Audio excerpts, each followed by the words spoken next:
Have you ever wondered why, no matter how many people are around you, you still feel lonely? Why even in love, you sometimes feel unseen, unheard, or unwanted?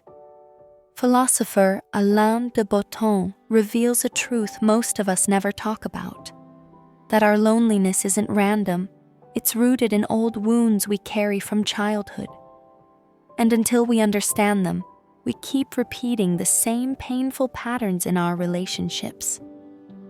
Stay with me, because what you're about to hear might change the way you see yourself and the way you love forever.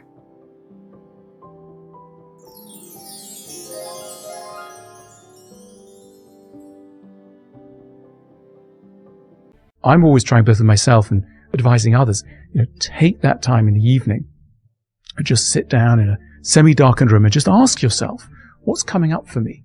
What's really happened inside me? Because it can take a little while to realize what you're really upset by, what you're really excited by, etc. We're not obvious to ourselves.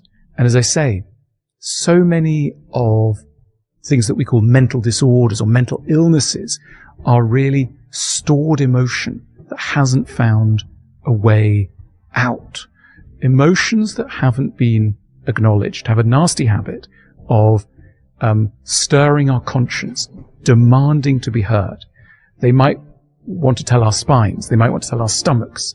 And again, a useful exercise, so as not to be struck by so many of these psychosomatic disorders, is to ask the body what it's trying to tell you, so that it doesn't need to tell you in the more dramatic forms that end up as illnesses. So again, if you lie down, you simply say to yourself, if my back could speak, what does it want to tell me?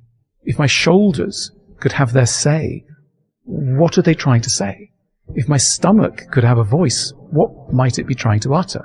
We have this emotional conscience that requires that the key things about us have a chance to be heard. And look, let's not forget, this is the whole theory of trauma.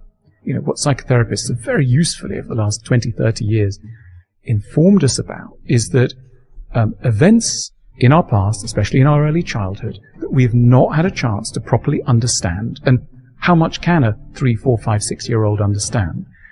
Events that we can't understand, it doesn't mean that they haven't registered. They've registered all the more deeply, and they haven't had a chance to be processed. Nowadays, all of us want to be rather large, don't we? We want to be big people. We want to make a big impression.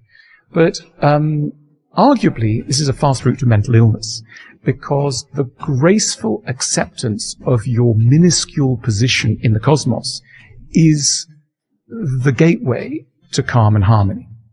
And when people say, I went into this hotel, the person made me feel small, that's a bad way of being made to feel small, but there's a good way of being made to feel small. Pick up an ancient text, read words that were written by someone in a foreign tongue 3,000 years ago. That'll make you feel small. Go into the desert.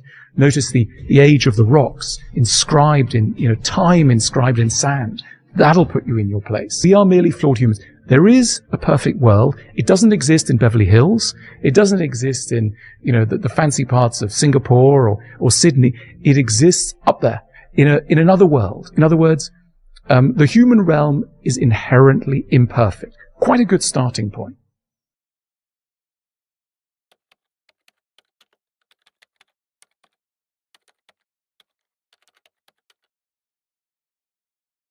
Look, the thing about psychology is we see all around us people doing so-called crazy things. Falling in love with people who are not going to make them happy, sabotaging their careers, not able to open up to people. And we think we can step back and go, why are they doing that stuff? What's going on? Now, one way to look at it, and it's a kind of compassionate way to look at it, a lot of the stuff that looks crazy now once made a lot of sense. It was once probably a really clever thing to do. If you were growing up, let's say, in an environment in which, let's say a parent was suicidal, right? A parent was suicidal, and you shut down your emotions totally and decided you would never trust anyone. Fantastic. That's a fantastically clever thing to do when you're 5 years old and you've got a suicidal parent, right? Because that will get you through to the next stage of life. If you open your heart at 5 and there's a parent who's suicidal, it'll tear you apart. So good for you. You're doing something brilliantly clever. Did you hear that? Sometimes the very behaviors that look like problems in our adult lives were actually brilliant survival strategies when we were children. If you shut down your emotions, avoided trust, or built walls, it wasn't weakness. It was protection. The problem is, what saved us back then often hurts us now. And this is why understanding our past isn't about blame. It's about compassion. It's about realizing you did the best you could. And now, you have the chance to choose differently. We don't need people to be perfect, right? We don't need people to be perfect. At best, we need people to know how they're imperfect and that they can have a chance to warn us of their imperfections in good time before they've done too much damage. There's an enormous difference. If you meet somebody who thinks they're easy to live with, run away. No one's easy to live with. And someone who thinks they're easy to live with is really trouble. So somebody who can put up their hand and go, you know what? Yeah, I'm pretty tricky to live with.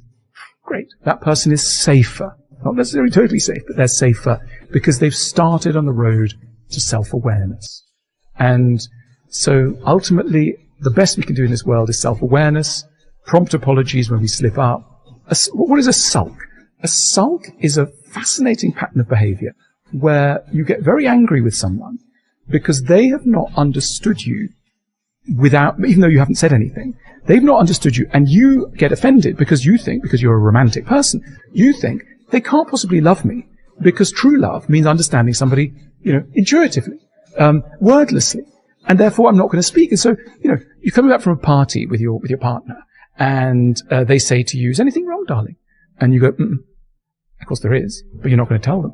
And then they start saying, "Come on, you can tell me what's wrong." And the sulking person goes, "No." And this can go on and on and on. And the reason is that you're a romantic and you believe that your partner should have miraculous, almost alien capacities to look through the bathroom door into your gnarled and wounded soul to understand what the upset is. But of course they can't, because they're just human. It takes us a long time to realize that other humans are not mind readers. A quite useful thing to do is to go and have dinner with your partner and say to them, we're both going to ask each other how we've annoyed each other. Because we have annoyed each other, not because we're evil people, but because we're human and we're in a relationship. And no relationship survives more than an hour without a build-up of frustration. And the more we can let out that frustration at the dinner table, the more it won't, create a blockage in the bedroom. And so the chance to discharge frustration. And, often the reason why we don't tell our partners what our frustrations are is that they sound ridiculous. This is the problem. We think, well, an adult can't possibly be having such childish reactions. Again, we need to just cast aside our fears of shame and say, you know what? Yes, an adult can get very upset about tiny things. An adult probably is upset about tiny things, and we're doing ourselves an honor when we can dare to reveal this to our partner, and they can do likewise.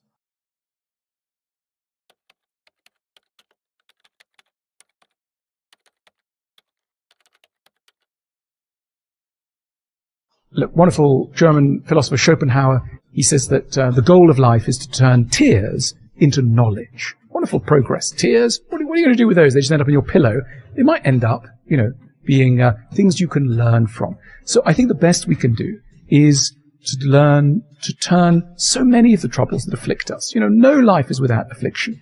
But that moment when we go, you know what? I've learned something from this torment. This was a total nightmare, but I've pulled out of it something about myself, about human nature, about psychology. Then we're really learning. Then we're really on the path to a good life, because a good life is not a problematic free life. It's a life in which we've found a way of learning from our inevitable pains. There are people who are unwell who will say, 17 years ago, I said something to someone and I can't forgive myself. And you want to go, that's 17 years ago. It's okay. And they can't let it go. That's what illness is. Illness is not being able to let go of an argument against yourself because you've turned into your own worst enemy.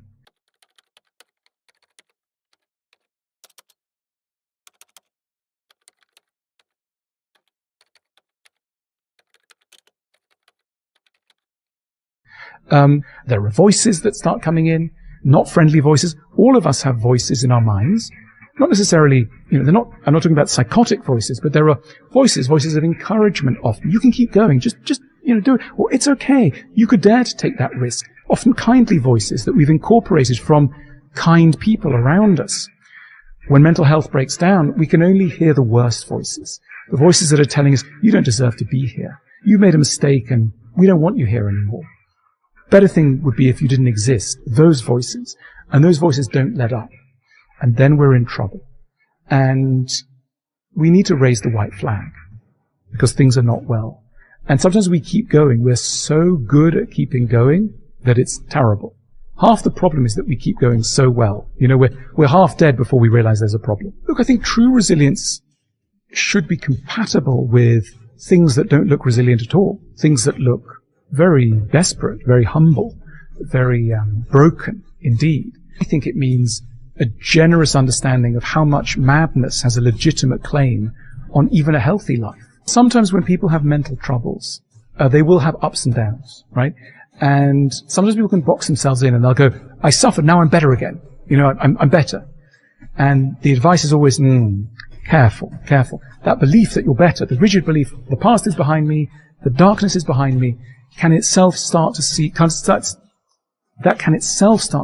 like a problem. Because it means that you'll be intolerant towards any regression. And regression belongs to progress, just like dark days belong to good seasons. We need some of that. And the natural world has a wonderful way, if we're attuned to it, of telling us about cycles. Really what we're talking about, cyclicality. Darkness is followed by light. Autumn is followed by winter, is followed by spring. The mind has its own seasons. And the more we can accept the legitimacy of those seasons, the less we'll rail against some of the necessary sliding into darkness, which for many of us is simply going to be unavoidable. Loneliness and pain can feel like they define us. But as Alain de Botton reminds us, they're also teachers. Every wound carries wisdom. Every season of darkness prepares us for light. If this message touched you, remember, you are not alone on this journey. Share your thoughts in the comments, because your story might be the light someone else needs today. And if you want more videos like this, make sure to subscribe and stay connected. Together, we're learning, healing, and growing